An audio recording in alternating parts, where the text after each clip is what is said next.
الحمد لله نحمده ونستعينه ونستغفره ونؤمن به ونتوكل عليه ونعوذ بالله من شرور أنفسنا ومن سيئات أعمالنا من يهده الله فلا مضل له ومن يضلله فلا هادي له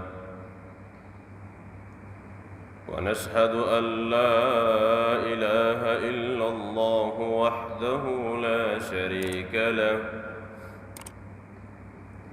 ونشهد أن محمدًا عبده ورسوله قال الله تبارك وتعالى يا أيها الذين آمنوا إذا نودي للصلاة من يوم الجمعة فاسعوا إلى ذكر الله وذروا البيع ذلكم خير لكم إن كنتم تعلمون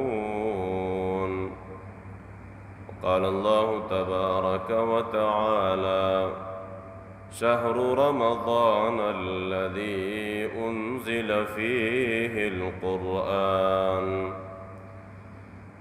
إن الله وملائكته يصلون على النبي يا أيها الذين آمنوا صلوا عليه وسلموا تسليما اللهم صل على محمد وعلى آل محمد وبارك وسلم تسليما كثيرا كثيرا صدق الله العظيم وصدق رسوله النبي الكريم ونحن على ذلك لمن الشاهدين والشاكرين والحمد لله رب العالمين زما عزت مندو استاذ وړاندې ما د الله جل شانه د عظیم کتاب د قرآن مجید سے تلاوت فرمایو رب العالمین دی صحیح وینا اللہ جل شانہ دی دا عمل کولو توفیق را نصیب کی زما عزت مندو دانن چکم جمعہ دا دیتا جمعۃ الوداع ویلے کی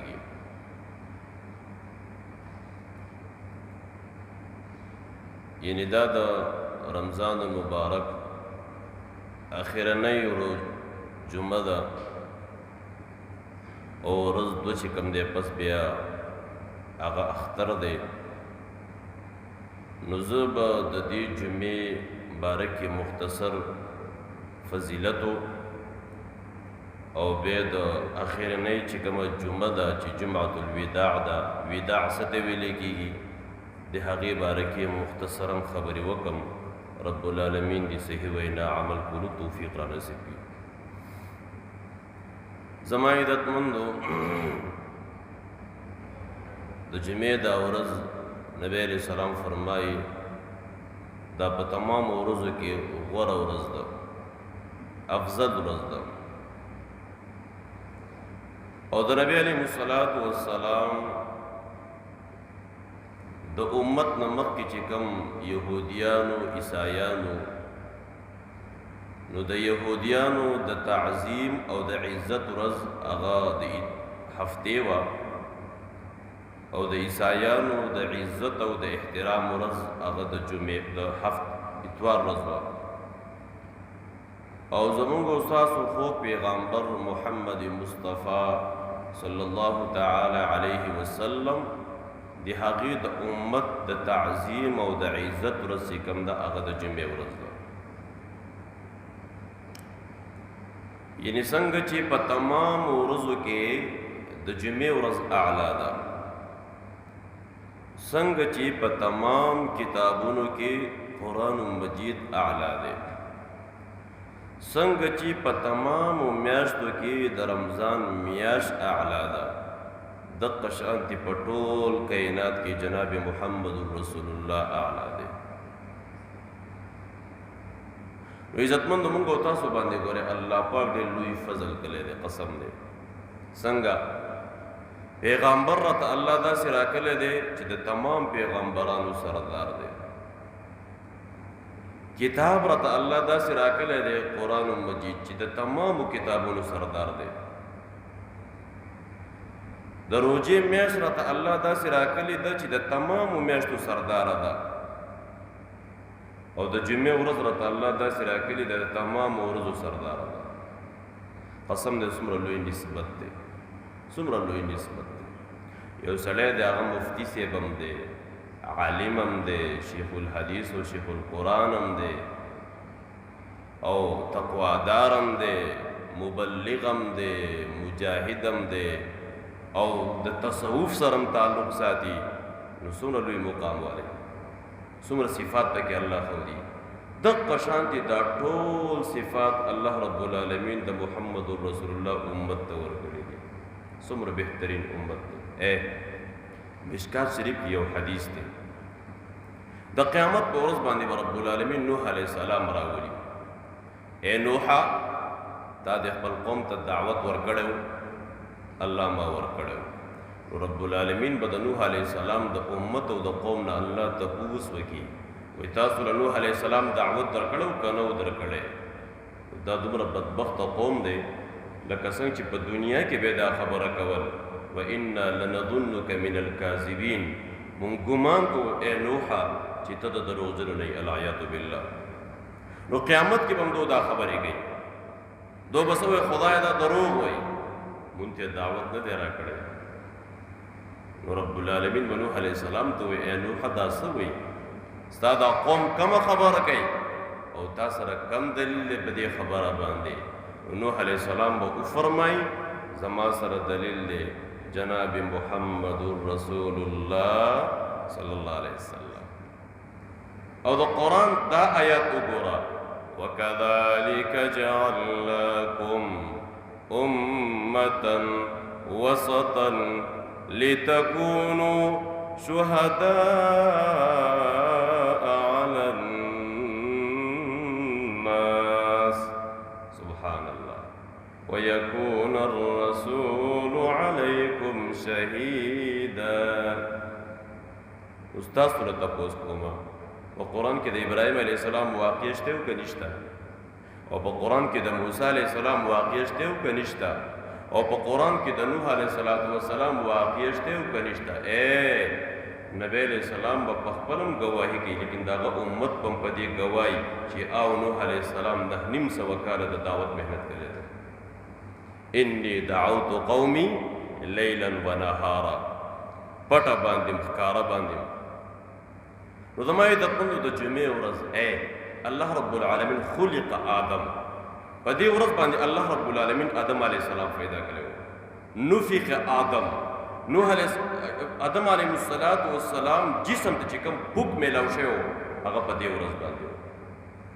آدم علیه السلام چې دنیا تک راغلی دی، هغه چې کوم د جنت د دنیا ته راغلی دی، هغه هم د جمعې ورځ و. ابراهیم علیه السلام چې د اور نه راووتو، هغه هم د جمعې ورځ و.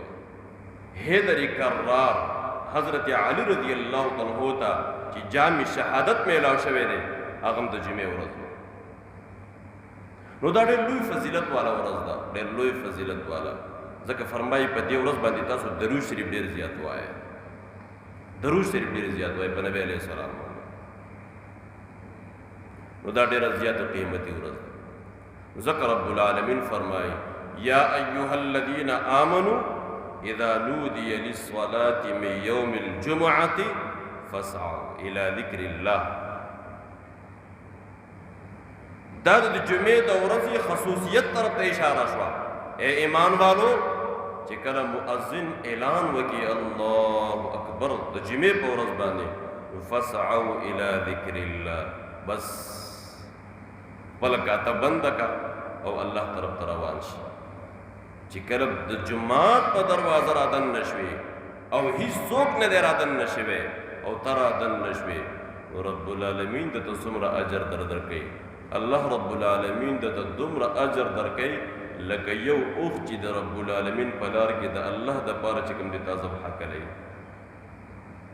بیا دویم کس بیا دریم کس، حتی تر دې پورې چې کله امام خطبه شروع کړي فرشتې هغه خپل دغه چې کوم دی کافي هغه بنده کړي. نو دا ډېر لوی د فضیلت ورځ ده. دویم زما عزتمندو دا د دې روژې اخرنۍ جمعه ده او زه تاسو نه یو تپوس کوم، د چا که میلمه راځي او د دې میلمه د استقبال نه کوي نو سم خیال دی میلمه خفه کېږي که خوشحالېږي؟ خفه کېږي. بیا چې میلمه راشي د هغې قدر او عزت او احترام نه کوي نو میلمه خفه کېږي که نه خفه کېږي؟ دریم چې کله بیا میلمه ځي او دی ورته په سپک او هتک نظر باندې ګوري نو میلمه خفه کېږي که نه خفه کېږي؟ الله دې مونږه معاف کړي، الله دې مونږه معاف کړي. د رمضان میاشت راغله مونږ استقبال نه دی کړی، د رمضان میاشت روانه ده مونږ قدر او عزت نه کوو او اوس زمونږ نه تلونکې ده هم احترام نه کوو. الله دې مونږ معاف کړي، الله دې زمونږ سره د عافیت معامله وکړي. پکار دا ده څنګه چې به رسول الله صلی الله علیه وسلم او د هغې صحابه چې به روژه راغله نو خوشحالي به یې کوله، لکه سړی چې میلمه ته خوشحالېږي دقه شانتې به رسول الله خوشحاله و، صحابه به خوشحاله و. ولې به خوشحاله و؟ اوهو دا خو د درګذرۍ او د مغفرت ورځې راغلې او دا خو د نیکو میاشت راغله او دا خو داسې میاشت راغلل چې نفل رب العالمین په فرضو بدلی او فرض رب العالمین په اویا فرضو بدلی او دا خو داسې میاشت راغلل چې زما او ستا خړسرو دپاره شیطانان هم بند کړه او زما او ستا دپاره د جهنم دروازې هم بندې کړې. فتحت ابواب السما او رب العالمین د رحمت دروازې د اسمان کولاوې کړې. نن به هغه شیطانان هغه ورو کولاوېدو واله دي، هغه د رحمت دروازې به اوس بندې شي.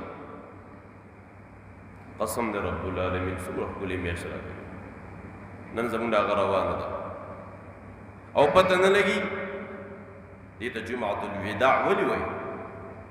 پته نه لګي چې کله به په دې مجلس کې څوک یو که بنئ. پروز کاله ما په دې موضوع بیان کړی و، څه کسان په دې مجلس کې به ناسونه د دنیا نه تلي. دقه شانتې زمونږ دا میاشت روانه ده، دا لاړله قیامت به راشي خو داسې غوندې کې ورځ چې دا نن کمه تېره شوه دا به بیا را نه شي، پرون چې کومه تېره شوې دا به بیا را نه شي. زما عزتمندو یو ځل د حضور صلی الله علیه وسلم لور ده او د هغه نوم دی فاطمة الزهرا رضی الله تعالی عنها. علما فرمایي وایي دا زهرا څه ته وایي؟ زهرا څه ته ویلی کېږي؟ علما د هغې جواب کوي وایي زهرا عربۍ کې ویلی کېږي د ګل غوټۍ ته، د ګل غوټۍ ته. حضور صلی الله علیه وسلم به دې خپل لور ته د مینې نه د ګل غوټۍ وي، دومره محبت یې ورسره او څومره حیاداره صحابیه وه، څومره حیاداره. یو ځل نبی علیه السلام ته فرمایي فاطمه وګوره سپومۍ ختلې ده، فاطمه نه کتله، بیا یې ورته وویل فاطمه سپومۍ ختلې ده، بیا یې ورته نه کتله، بیا یې ورته وویل تقریبا 4 کرتې ورته وویل. نو په دې 4م کرته ورته وویل ابا جانه وایي زه سپومۍ ته ځکه نه ګورم چې دې ته به نارینه هم ګوري، زما سترګې د نارینهو د سترګو سره یو ځای نه شي. دومره حیا واله صحابیه، دومره حیا واله. زما عزتمندو د هغه نصیحت دی چې کله زه وفات شم زما جنازه د شپې وکئ، او زما د جنازې په کټ باندې مضبوط څادرګي واچوي، داسې نه چې زما د جسم باندې چې کم کفن پروت دی په دې کفن باندې د چا نظر ونه لګي. دومره حیاداره صحابیه، لور د چا وه؟ لور هم د داسې حیادار پیغامبر وه چې امام الانبیا دی، محمد مصطفی دی صلی الله علیه وسلم. نو زما عزتمندو وداع ویلې کېږي تلونکو ته، نو زه په دې تلونکو باره کې یو څو خبرې وکړم. نبی علیه الصلاة والسلام بیمار دی او بیمار دی، تب ورته لګېدلې ده. نو خپل لور یې راوغوښتل. څوک ته؟ فاطمه رضی الله تعالی عنها، هغې یې راوغوښتله. چې راویې غوښتل نو نبی علیه السلام ورته فرمایي لورو مخکې به جبریل امین راتلو، ما ته به یې کال کې یو ځل قرآن اورو، دا پیره راته دوه پیرې قرآن واورو. زما لور ګورې زما دیدار وکړه، معلومېږي دا چې اباجان دې د دنیا نه روان دی. الله اکبر. بچیه ګورې دیدار مې وکړه، ستا پلار ګورې د دنیا نه روان دی. فاطمه رضی الله عنها په جړا شوله. نبی علیہ السلام ورته فرمایي فاطمه خوښه دې نه دي چې اولنی ملاقات بیا تا زما سره وشي، اولنی ملاقات تا زما سره وشي. نو تاریخ لیکي چې 6 میاشتې پس پسې بیا لور وفات شوله، 6 میاشتې پس. زما عزتمندو چې کله د فاطمه رضی الله تعالی عنها د نکاح وخت دی او حضرت علی رضی الله عنه ته په نکاح باندې ورتلله، نو چې کله دا د کور نه روانه ده نو کله کینی کله ودرېږي، کله کینی کله ودرېږي. کله چې د علي رضی الله عنه کور ته لاړله، حضرت علي رضی الله عنه ته فرمایي فاطمه دا راته ووایه چې کله ته زما کور ته راتلې نو کله به ودرېدې کله به کېناستې، رښتیا خبره کوه، ما سره دې محبت نو که زما د کور سره دې محبت نو؟ فاطمه رضی الله تعالی عنها عجیب جواب ورکوي، اے علي قسم دی زما اباجان چې زما د پاره کوم خاون خوښ کې د هغې نه ښکلی خاون نشته، او زما اباجان چې زما د پاره کوم کور خوښ کې د هغه نه ښکلی کور نشته. لیکن اے علي تا ته څه پته ده زه ولې کېناستم ولې ودرېدم؟ د ولږې د وجې نه. ولږه وه. نن زمونږ د ودونو څه حال دی؟ نن د ودونو څه کیفیت دی؟ چا د بچي واده وي ټنګ ټکور کوي، ته ورته یې مه کوئ به خیال دی وایي دا مې مشرې بچی دی، دا مې مشرې بچی دی. بله ورځ د بل بچي واده دی بیا به ټنګ ټکور کوي، ولې کوي دا ټنګ ټکور؟ خیر دی دا مې منځوګړی بچی دی. بله ورځ به بیا واده وي بیا به ټنګ ټکوري، وایي ولې کوې؟ وایي خیر دی دا مې کشری بچی دی. نو چې په کور کې بیا دا کله جنګ جګړې شروع شي که نه، او بیا د یو بل د سر نه نیسو راکاږي، نو بیا دغه ټیم کې ملا ته راشي مولوي صاحب تعویض راته وکړه په کور کې مې بې اتفاقي ده، بدبخت دی. الله دې خفه کوه، الله وی خفه کومه دی، زه دې خفه کولم خفه کومه دی. حضور صلی الله علیه وسلم چې کله د فاطمه رضی الله تعالی عنها د واده ټیم راغی او روانېږي، الله اکبر الله اکبر، کومه خبره نبی علیہ السلام کوي؟ نبی علیہ السلام د سترګو مبارکو نه اوښکې روانې شوې، ځکه زما د کور نه زما هغه نازبینه لور روانه ده، زما هغه لور چې هغه زما د زړه ټوکړه وه، نن زما د کور نه هغه روانه ده. مور یې مړه ده، یتیمه ده. نبی علیہ السلام حضرت عائشې ته څه وایي؟ حضرت عائشہ رضی اللہ عنہا ته نبی علیہ السلام څه وایي؟ عائشې زما لور سنباله که، فاطمه سنباله که. کاش که د فاطمه مور ژوندی وې نو نن به د فاطمې ډېر خیال ساتلی وی. زما لور سنباله که، زما لور نن روانه ده. د فاطمه رضی الله عنها د سترګو نه اوښکې روانې، حضرت عائشہ هم جاړي، حضور پاک هم جاړي. دې ته ویل کېږي الوداع، جدا کېدل. دا ډېر ګران کار دی، دا ډېر ګران کار دی. بچې د چا نه جدا کېږي د هغه نه تپوس کوه. او بیا فاطمه څومره مقام ور صحابیه، او بیا پیغامبر محمد مصطفی صلی الله علیه وسلم. زما عزتمندو چې کله به د دنیا نه څوک ځي، الله اکبر، د دواړو جهانو سردار ځي، هغه کم کیفیت دی، هغه کم وداع ده. راشه هغه مو ګوره که، راشه هغه مو ګوره.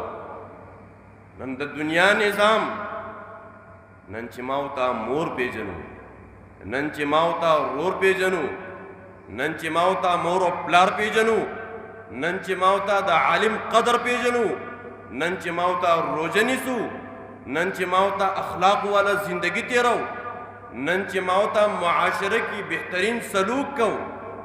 دا ټول د چا برکت و؟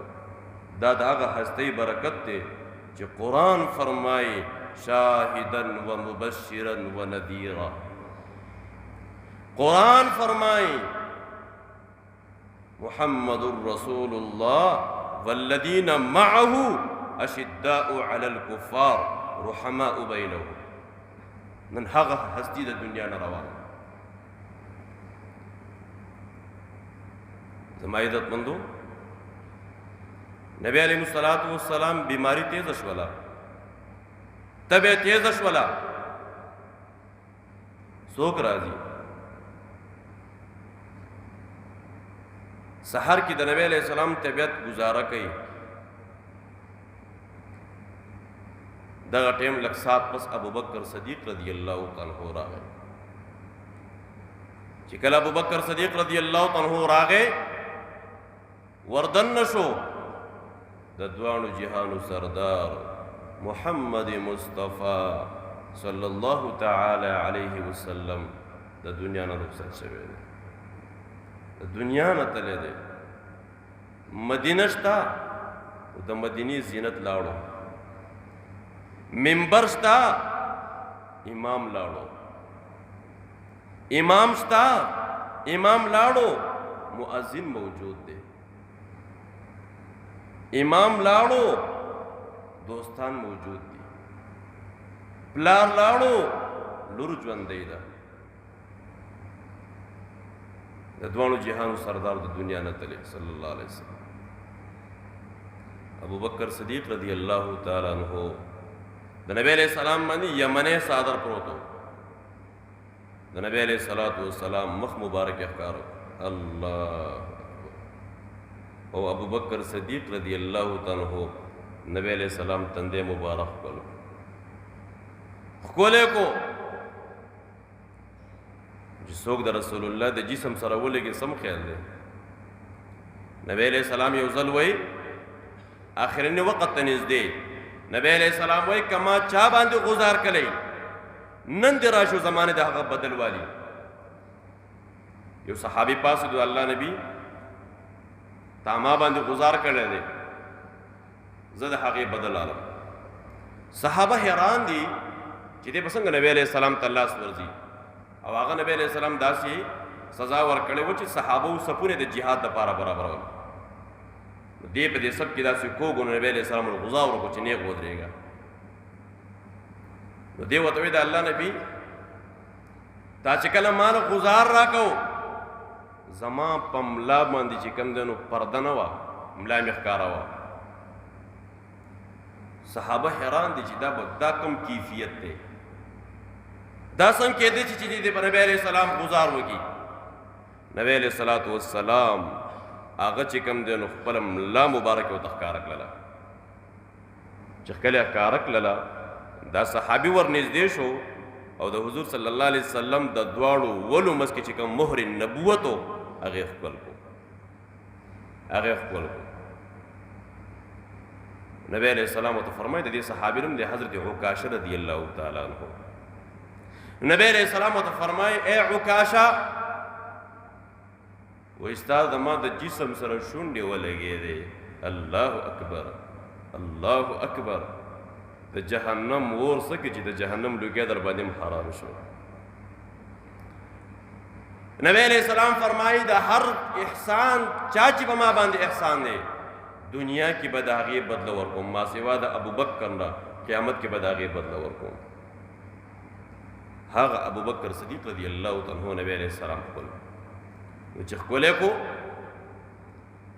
بهر کې حضرت عمر رضی الله تعالی عنہ ولاړ دی. صحابه ورته راجمع شوي. عمر رضی الله تعالی عنہ خلکو ته خبرې کوي که چا دا خبره وکړل چې د نبی علیہ السلام د دنیا نه تللی دی توره باندې به سر ووهه. چا مجال و چا به خبره کړې وي.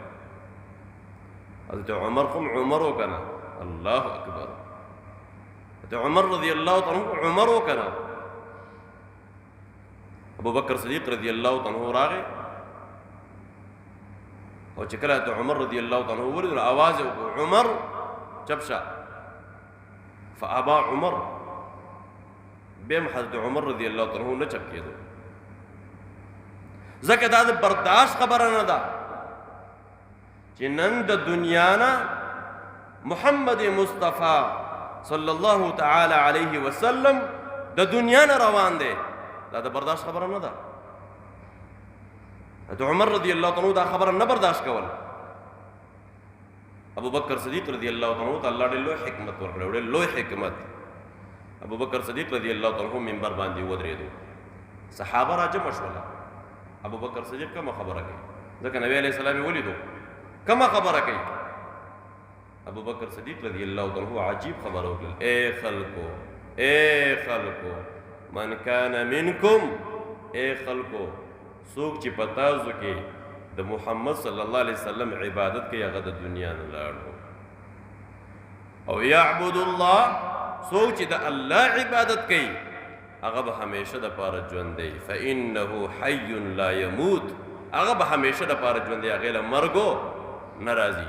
او د قرآن دا آیات یې وي وما محمد الا رسول قد خلت من قبله الرسل افئن مات او قتل انقلبتم على اعقابكم. نه دی محمد صلی الله علیه وسلم مگر د الله رسول دی. قد خلت من قبله الرسل دینه مخکې پیغمبران غلي د دنیا نه تلي.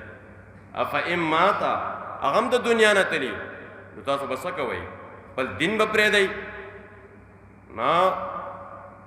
ابن عباس رضی الله تعالی عنہ امام المفسر دی. امام المفسر ابن عباس رضی الله تعالی عنہ د نبی علیہ السلام د تره زوی دی.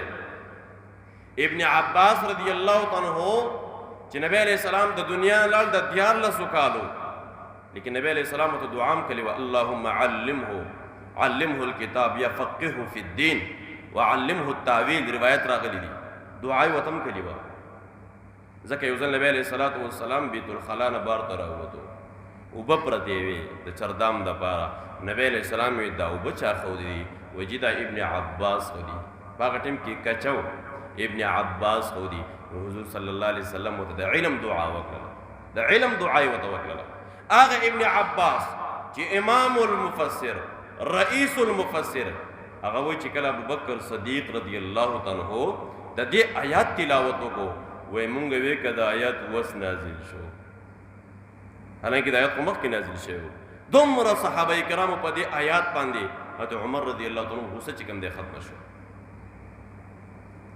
زما یې د پندو اخرنۍ واقعه د نبی علیہ السلام یو صحابي دی دا غلم دی بلال حبشي رضی الله تعالی تاسو ټول پیژنئ بار بار ما اورېدلی دی بار عرب نه دی عجم دی لرې نږدې نه دی لرې نه راغلی آزاد نه دی غلام نه دی غلام در غلام دی پلارم غلام نیکیم غلام سپین نه دی درنګه تور بلال دی. چې کله بلال حبشي رضی الله تعالی عنہ با مسجد نبوي کې اذان کو الله اکبر نو په یو سترګې به قبله ته قتل او په یو سترګې به دوانو جهادو سردار ته قتل. خو چې کله د نبی علیہ السلام جداواله راغې او نبی علیہ السلام د دنیا نه لاړو نو زما یې د پندو څه چل وشو قسم یې وخوړو چې اذان به نه کړو نن ما ته هغه ځګی خالی په نظر راځي چې په کوم ځای باندې به محمد مصطفی ناست صلی الله علیه وسلم ما خو به اذان وي ما خو به رسول الله تم کتله نن هغه چهره نشته زه اذان نه ویم مدینه منوره پرېښودله مدینه منوره پرېښودله چرته لاړو شام ته د جهاد دپاره لاړو شام ته باقي ورځې جهاد کې تېرې کړم کله چې حضرت عمر رضی الله تعالی خلیفه و دی لاړو د شام ته حضرت عمر رضی الله تعالی شام ته لاړو د مجاهدینو ملاقات لاړو نو صفونو باندې ګرځي حضرت عمر رضی الله تعالی صف باندې ګرځي چې سب کې وقت بلال حبشي ولاړ الله اکبر بلال حبشي رضی الله تعالی ولاړ عمر وته بلال څنګه چې خیمه نن اذان وې اذان به بلالا وجي ما خو ځان سره عزم کړی چې اذان بنوي ما ځان سره می عزم کړی دی وینا بالکل به اذان وې نو د امیر المؤمنین حکمونه د انکار خو پاکستانو نو چې کله د مانځه ټیم راغی بلال حبشي رضی الله تعالی چغه کړل اذان شروع وو حضرت عمر رضی الله تعالی په جړلا شو دومره وجړلا چې ګیره لمده شو ای هاي تا خو ماته د رسول الله زندگی را یاد کړل تا خو ماته د محمد مصطفی زندگی را یاد کړل یو کال تیر شو یو کال پس بلال حبشي رضی الله تعالی خوب ولیدو خوب کې څوک ولیدو حضور صلی الله علیه وسلم نبی علیہ السلام ته فرمایي بلالا څه ظلم دی ماته ناراضي بلال څه ظلم دی ماته ناراضي دا خو هغه بلالو چې په لارو کوڅو کې راښکودو خو رسول الله نه پرېښودو دا خو هغه بلالو چې ماشومانو لارو کوڅو کې منډې ورکولې خو رسول الله نه دی پرېښودی دا خو هغه بلال چې په سینه باندې کمر پروت و خو رسول الله نه دی پرېښودی خو چې کله رسول الله د دنیا نه لاړ نو مدینه منوره یې پرېښودله خوب چې کله ولیدو اوهو د خوب نه راپاڅېدو او د شام نه را روان شو مدینې منورې ته ځان راورسو چې کله مدینې منورې ته راورسېد د چربانګ ټیم دی د تهجد وخت ته چې راورسېدو الله اکبر عجیبه کیفیت دی امام هم نشته مؤذن هم نشته امام هم نشته مؤذن هم نشته نن مؤذن راغی خو بهم امام نشته او چې کله بلال حبشي رضی الله تعالی عنه راغی حسن حسین رضی الله تعالی عنهما د رسول الله نوسی دي د فاطمه رضی الله تعالی عنها بچی دي هغه ته بلال غره اذان به دی وینا ما خو ځان سره عزم کړی دی دی خو صرف راغلو چې د نبی علیہ السلام قبر خوا باندې به تیر شم واپس بدم وینا خامخا به اذان وی نو خو د رسول الله نوسیو چا چې حسن حسین خپکو خو رسول الله خپکو بلال حبشي رضی الله تعالی اذان شروع الله اکبر عجیبه کیفیت چې کله اذان شروع شو د مدینه منوره زنانه ټول راووته بوډاګان نه اوتل الکان نه اوتل یو کال پس د بلال حبشي आवाज راغی او ټول خلک په چغو شو جړاګانې شروع شوې ولی جړله د رسول الله زندگی را یاد شوله د نبی علیہ السلام زندگی را یاد شوله تمام خلق په جړا باندې دي حتی چې اذان دیز کی ته ورسو اشهد ان محمد رسول الله بهوش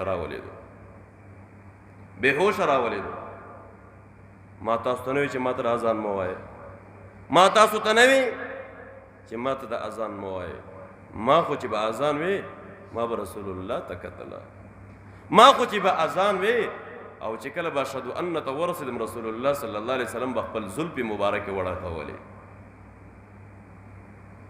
عزتمندو دقه وداع ده نو دغه شان زما د دې ټولو خبرو نه چول دا راووتو چې نن هم زمونږ د رمضان میاشت روانه میلمه راغلی و استقبال یې مو نه کړو خیال هم ونه ورساتو واپسۍ کې هم خفه لیږو دقه شانتې د رمضان میاشت په راتلو باندې خفه و دا به څوک نیسي دا خو ګرمي ده او چې کله م روژه نیوله نو خفه کوم سم خفه کوم غیبت هم کو الله دې معاف کړي له لعب او په تاش او په لډو کې خپل وخت تېر کړی دی په ټي وي په فیسبوک هم خپل وخت تېر کړی دی دا د میلمه مو خیال وساتو او چې وځو نو د اختر په شپه باندې به چې کوم دی ګانې بجانې شروع الله دې موږ معاف کړي عزتمندو ډېر کمی شوی دی ګوره ډېر کمی الله ته استغفار پکار دی ټول نه مخکې ما نه پکار دی چې الله ته استغفار وکړو د قرآن تلاوت هم ونه کړو ذکر هم ونه کړو الله هم خوشحاله نه کړو رجوع الی الله هم ونه کړله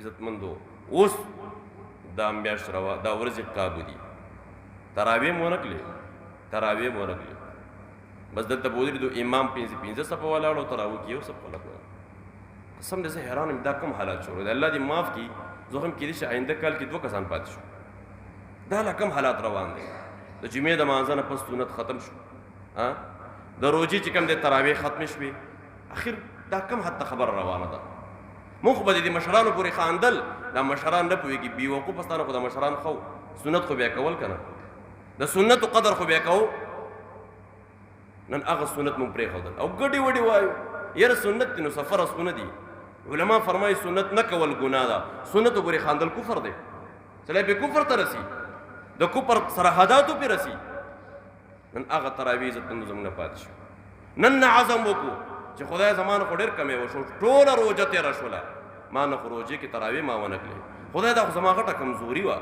دا خو زما باندې کم شیطان مسلط شوی و د کم شیطان دا خو شیطانان هم تړلی شوي دي د کم جادو کې زه دننه راغلی وم چې نن زما نه تراویح پاتې شوې 10 ورځې مسلسل هغه تراویح زما نه پاتې شوې عزتمندو د خفګان خبره ده د ژړا خبره ده الله ته ژړل پکار دی الله ته ځان مخې ته کول پکار دی خدای زما نه خو ډېر غټ کمی وشو ما نه خو پکې غیبت هم وشو ما خو نه د قرآن تلاوت کلی نه مې ذکر و عبادت کلی دی نه مې تراویح کلی دی نه مې روژه په صحیح طریقه نیولې ده عزتمندو نن ورځ کې الله ته وجاړو دعا وکړو الله ته وجاړو قسم دې ګوره الله دې نه کړي چې په دې میاشت کې هم د چا مغفرت ونه شو نو جبریل امین خیرې کلی هلاک دي شي هغه انسان چې هغې باندې د رمضان میاشت راشو د هغه مغفرت ونه شي او امین پې رسول الله ویلی دی هغه خیرو دی الله موږ مصداق نه ګرځوي چې دغه خیرو مصداق وګرځېدو او په دغه خیرو کې ما وتارالو بس تباه و برباد شو تباهی او هلاکت ته موږ او تاسو مخامخ شو نو زما عزتمندو دغه اخرنۍ جمعه وه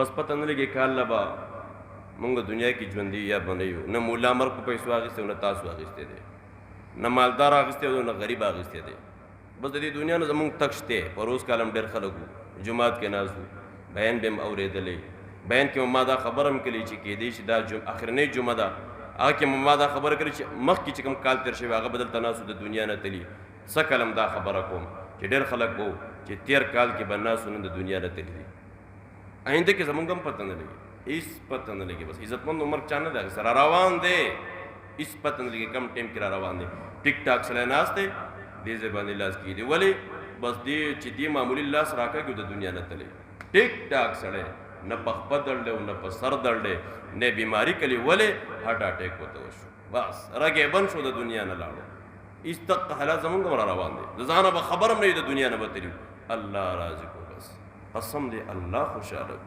الله نه خفه کو بس الله راضي کو الله ته توبه وباسو خدای مان خو ډېر کمی شوی دی خدای ته خو ما ډېر خفه کړی خدای سحر کې هم تا خفه کوم د مانځه ټیم شي مانځله نظم خدای د ماسپښین کې دې م خفه کوم مازدیګر کې دې م خفه کوم خدای ما ستا کوم کار د خوشحالۍ کله چې ته پې خوشحاله خدای نن د پس نه مې توبه ده الله بس د توبې دروازه بنده خدای نن نه مې توبه ده نور باقي زندگی خدای تا به خوشحالم تا به نه خفه کوم او اخرنۍ خبره د کټایي وخت شروع دی غنم اوس کټایي کېږي عزتمندو مونږ او تاسو به بهترین انداز کې د هغې عشر ورکړو بهترین انداز کې چا چې صحیح طریقې سره عشر ورکړی انشاءالله غنمو کې به الله کمې نه راوستی غنمو کې به الله کمې چېرته نه راوړي ها په روز کال به 100 منه شوي عشر به یې ورکلی سل کال به 10 منه کېږي خو الله به کې برکت اچوي انشاءالله الله به پکې برکت اچوي نو عزتمندو زه دا نه وایم چې مولا لی راکړه دا مولا ځان دپاره مولوي صاحب وی لګیو د قربانۍ فضایل به وینو اخر کې به وي دا سرمنې به دې له ورکوئ دې له ورکوئ یو بوډا پکې ناست و مولوي صاحب بس که کنه روزانه د قربانۍ خبرې دي